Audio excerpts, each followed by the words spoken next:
ঢাকার আহ্বানে শেখ হাসিনাকে ফেরত পাঠানো হবে কিনা খতিয়ে দেখছে ভারত। একসময় নয়াদিল্লির মনোভাব ছিল বাংলাদেশে শেখ হাসিনা ও আওয়ামী লীগ ছাড়া কোনো নির্বাচন মানবে না তারা।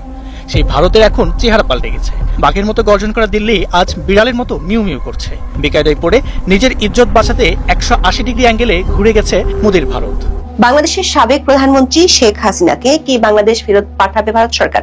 শেখ হাসিনাকে ফেরত দেয়া নিয়ে ভারতের পররাষ্ট্র সচিব বিক্রম মিশ্রের এক মন্তব্য নিয়ে বাংলাদেশে চলছে নানান জল্পনা আর আলোচনা। আসসালামু আলাইকুম সম্মানিত দর্শক, আজকে আপনাদেরকে দেখাবো এমন একটি গুরুত্বপূর্ণ ভিডিও যে ভিডিওটি দেখলে রীতিমতো অবাক হবেন। চাঞ্চল্যকর অবস্থা সৃষ্টি হয়েছে, নেট দুনিয়ায় তোলপাড়, সামাজিক যোগাযোগ মাধ্যমে ভাইরাল। আসুন কথা না বাড়িয়ে দেখে আসি সম্পূর্ণ ভিডিওটি। 1 সেকেন্ডও না টেনে পুরো ভিডিওটি দেখবেন। চ্যানেলে নতুন হলে সাবস্ক্রাইব করে রাখবেন পরবর্তী আপডেট পাওয়ার জন্য। ভিডিওতে একটি লাইক করে দেখতে থাকুন সম্পূর্ণ ভিডিওটি। একসময় নয়াদিল্লির মনোভাব ছিল বাংলাদেশে শেখ হাসিনা ও আওয়ামী লীগ ছাড়া কোনো নির্বাচন মানবে না তারা।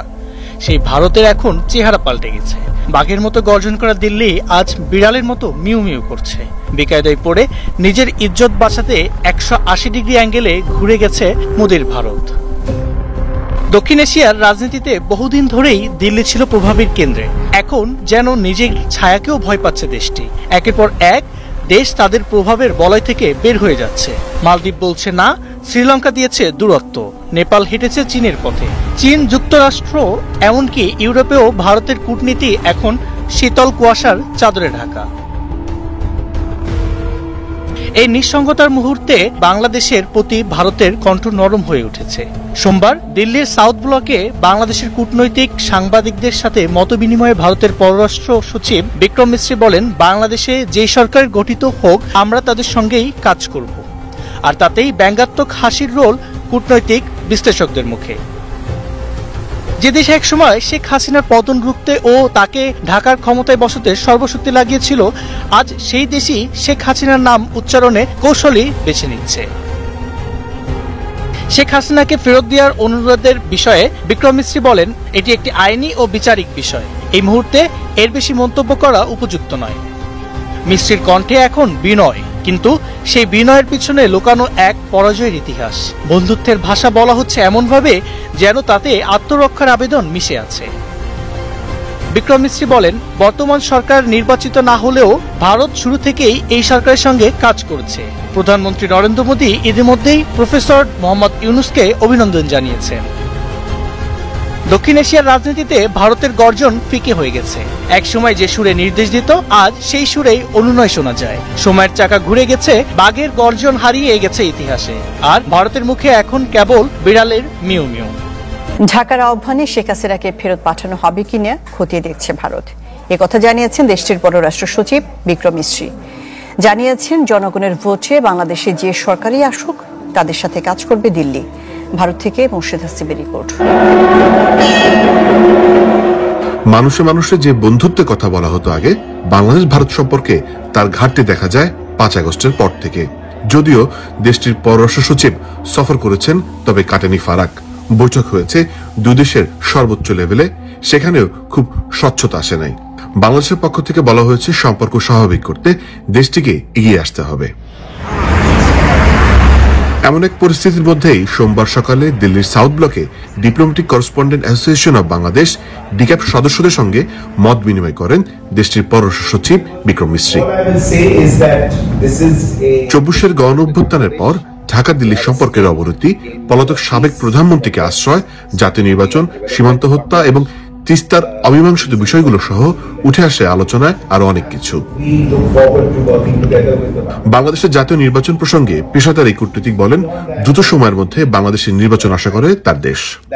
India is firmly in favor of free, fair, inclusive and participatory elections in Bangladesh, and it is in favor of these elections being held at the earliest possible time. We are encouraged by the fact that Bangladesh authorities themselves have spoken about a time frame for these elections, and we would look forward to these elections taking place. As I said, we hope that they are held without any delay. নির্বাচনে আওয়ামী লীগের অংশ নেওয়ার প্রসঙ্গে এক প্রশ্নের জবাবে মিশ্র বলেন, এটি বাংলাদেশের অভ্যন্তরীণ বিষয় এবং এদেশের জনগণই সে প্রক্রিয়া নির্ধারণ করবে। Any government that emerges as a result of these elections. It will be a government, obviously, that will be elected with a popular mandate, and we will work with whichever government that the people of Bangladesh choose to represent them. Sheikh হাসিনার ফিরিয়ে দেওয়ার বিষয়ে জানতে চাইলে বিক্রম মিশ্রি বলেন, এটা বিচারাধীন বিষয়। This is a judicial and legal process. It requires engagement and consultations between the two governments. We are examining this issue, and we look forward to working together with the Bangladesh authorities. Push in সীমান্ত হত্যা এবং বাণিজ্য সহ ভিসার সেবার স্বাভাবিককরণ বিষয়ে কথা বলেন তিনি।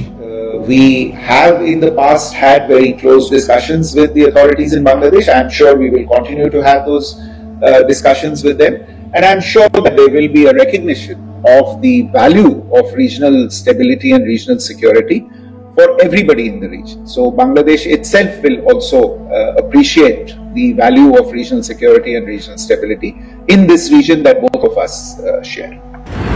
পাকিস্তানের সঙ্গে বাংলাদেশের নতুন সম্পর্ক ও যোগাযোগ নিয়ে এক প্রশ্ন জবাবে বিক্রম মিশ্রি বলেন, তৃতীয় কোনো দেশের সঙ্গে বাংলাদেশের সম্পর্ক নিয়ে ভারত মন্তব্য করতে চায় না। তবে কোনো সম্পর্ক এগিয়ে নেবার ক্ষেত্রে এই অঞ্চলের শান্তি ও নিরাপত্তা বিষয়টি অবশ্যই মাথায় রাখবে বাংলাদেশ, এমনটা প্রত্যাশা করে ভারত। 5 আগস্ট পরবর্তী সময়ে ঢাকা ও দিল্লির সম্পর্কে যে টানাপোড়েন হয়েছিল তা হয়তোবা দূর হতে পারে আসছে নির্বাচনে যে সরকার গঠন হবে তার সাথে সম্পর্ক উন্নয়নের মাধ্যমে। কিন্তু দিল্লিতে যাকে আশ্রয় দেওয়া হয়েছে সেটি কি হবে সে বিষয়ে কোনো স্পষ্ট বার্তা পাওয়া গেল না। তবে সম্পর্ক উন্নয়নে ইতিবাচক ভারত। প্রিয় দর্শক, সম্পূর্ণ ভিডিওটি দেখলেন, অবশ্যই বুঝতে পেরেছেন ভিডিওটি গুরুত্বপূর্ণ ছিল। দর্শক, এই ভিডিওতে যে তথ্যগুলো পেয়েছেন এ বিষয়ে আপনাদের কি মতামত তা অবশ্যই কমেন্টে জানাবেন, এবং পরবর্তী আপডেট ভিডিওগুলো সবার আগে পেতে চ্যানেলটিকে এখনই সাবস্ক্রাইব করে রাখুন। এই মুহূর্তে বিদায় নিচ্ছি, দেখা হবে পরবর্তী কোনো ভিডিওতে। সে পর্যন্ত ভালো থাকুন, সুস্থ থাকুন। আসসালামু আলাইকুম।